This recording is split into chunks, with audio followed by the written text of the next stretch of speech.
Today we're going to learn about some illustrators, one being Jerry Pinkney.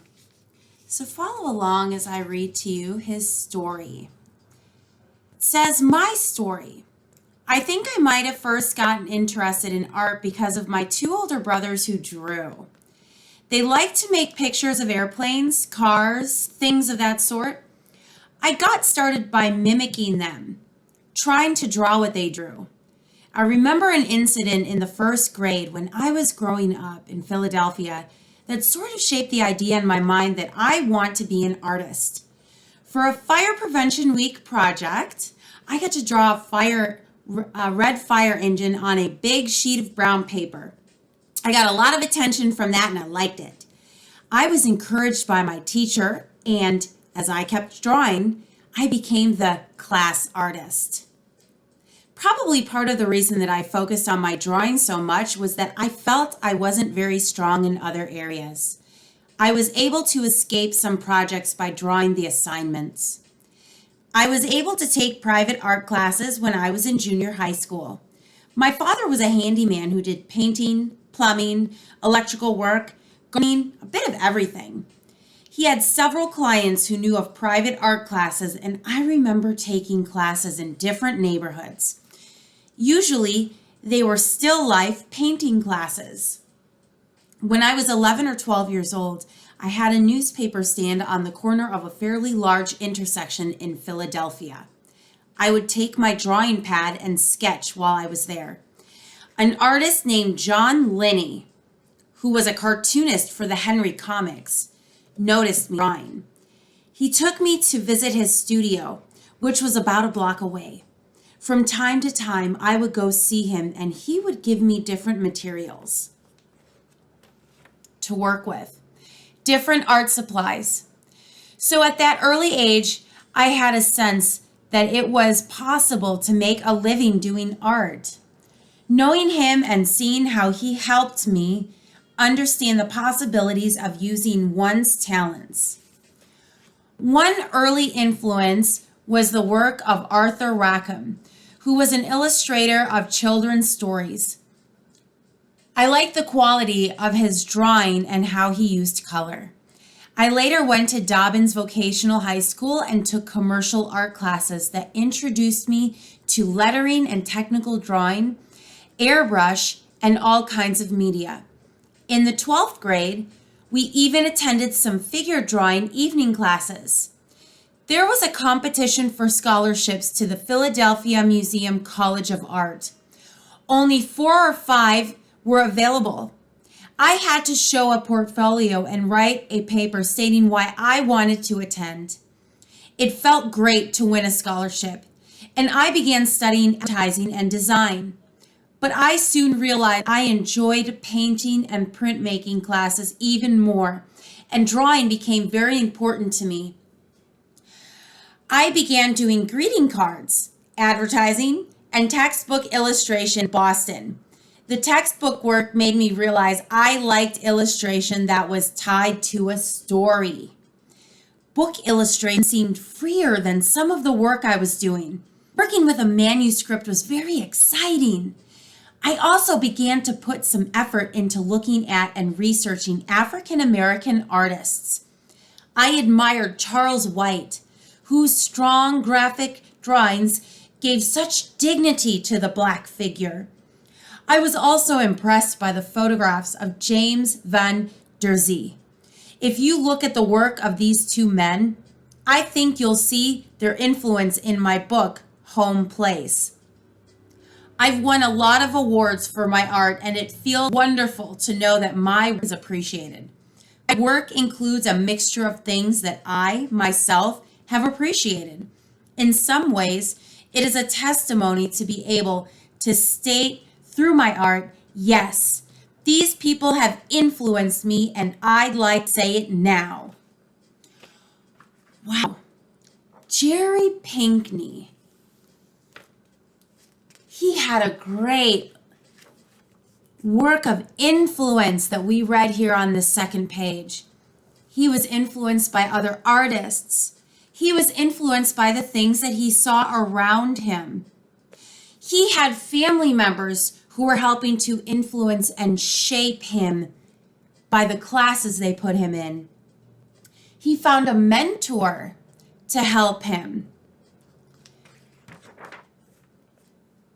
Now, the narrator of this book is going to ask him some personal questions. We're going to pick and choose some of these questions that are important to understand about this artist. One thing you can notice up here, they included a drawing that Jerry Pinkney did when he was a young boy. Look here, he was age 7. This was his watercolor, Boy with a Wagon.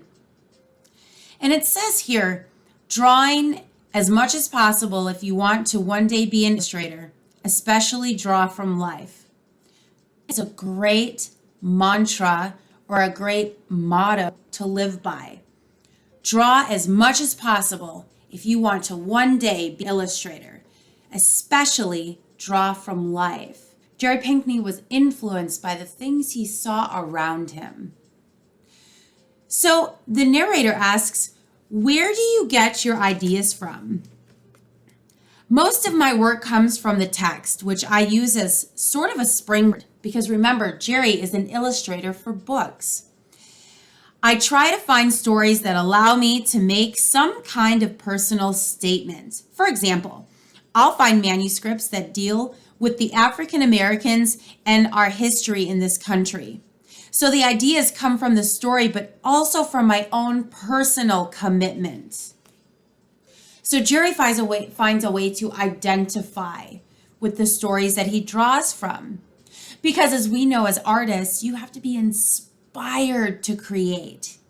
He was inspired in his first artwork to draw about that red fire engine. That was what sparked his interest in drawing.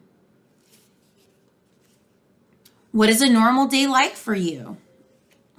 Part of the year I teach for 2 days a week at the University of Delaware. Those days start early and end very late. When I'm working in the studio, I'm at the drawing board between 8:30 and 9 o'clock in the morning.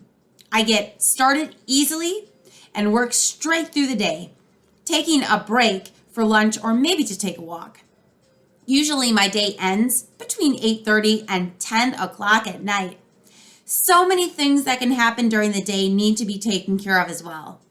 I might spend a lot of time on the phone discussing work or packing up art that must be shipped to a gallery or publisher, running out to get some Xerox copies of things. All of this accounts for a fairly long day.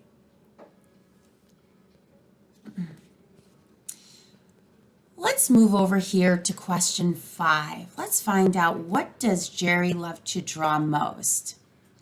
Narrator asks, what do you enjoy drawing the most? Jerry answers, it varies. Perhaps I most enjoy drawing animals. Next to that would be using animals in an anthropomorphic way. I wonder what that word means. Oh, he's about to tell us. Anthropomorphic way, giving them human characteristics like dressing them in clothes or giving them human expressions. Wow, what a great vocabulary word, friends. I'm going to zoom in here so we can see this. So Jerry says that he likes to draw animals, and the second best way he loves to draw animals is to give them an anthropomorphic characteristic, or we could even say he likes to draw things in abstract. He gives them human characteristics, like drawing them in clothes or giving them human expressions. Combining them with people fascinates me and gives me so many areas to work on that I enjoy. I try to keep a balance in my work. If I find that I'm working on projects that include an awful lot of animals and less people, I want to balance it. So I go back and forth. When I get to a point where I've had it with drawing animals, I'll pick a project where there are more human figures involved. The variety can be quite exciting. I've always tried to focus on the things that give me the most enjoyment. Part of me always needs to try to do something that I've never done before, or bring a different point of view to my work. Often that involves working on things that make me uncomfortable at that time. Oh, let me correct myself. Let me read it as it reads. Often, this involves working on things that make me uncomfortable at the time. But the idea is to move through the uncomfortable stage and learn how to resolve the problem I'm having in my work and face it head on. Hopefully, that helps bring a freshness to the work. For instance, for a while I showed most of the figures and animals in my paintings from a close-up point of view. There's not very much depth in those compositions usually. Now, I'm doing just the opposite of that and moving back and seeing characters in a much larger setting. That keeps me interested in what I'm doing. I like the variety. I like variety, he says.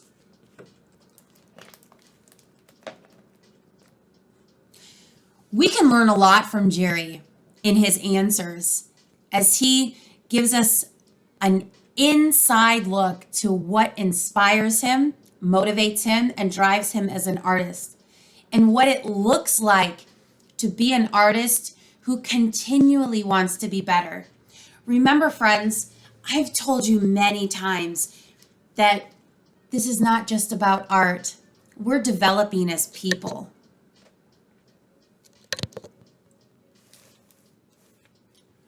One thing that we take away from what Jerry said is that he was inspired as a young person based on the things that he had experienced, personal things that he had gone through, or things that he could identify with. If we come back to the first page, right here, this gives us a lot of information about Jerry. He was born December 22nd, 1939. 1939 tells me that Jerry was born before the Civil Rights Movement. Martin Luther King Jr. had not even spoken yet and advocated for human rights movements. Jerry was in a time where there would have been segregation. Jerry didn't let that stop him. Jerry made sure that he embraced his opportunities. No matter what he was experiencing around him, he decided that he was going to decide his own future and fate. One thing I want you to hear about what Jerry said here in his questionnaire is that right here, I've always tried to focus on things that give me the most enjoyment. He draws the things that give him enjoyment. He draws the things that he likes to draw. It says, part of me always needs to try to do something that I've never done before or to bring a different point of view to my work. My little artist, that is the most important thing that you can learn in life, is to embrace trying new things. And even if we fail at them, that's okay. Because every time we fail, we're learning. You've heard me say that. Failure equals learning. And I'm going to continue reading here. Often, this involves working on things that make me uncomfortable at the time. Jerry embraces being uncomfortable or not being the best at it yet. Jerry sounds like he has a growth mindset. It says, often, this involves working on things that make me uncomfortable at the time. But the idea is to move through that uncomfortable stage and learn how to resolve the problem I'm having in my work and face it head on. Friends, that is another important lesson that we learn not only in art, but in life. That we have to face our struggles. We have to be okay with not being the best at them yet and continue to grapple forward to be the best at them, the best that we can. Jerry's okay with being comfortable because Jerry knows that to be uncomfortable means to be growing.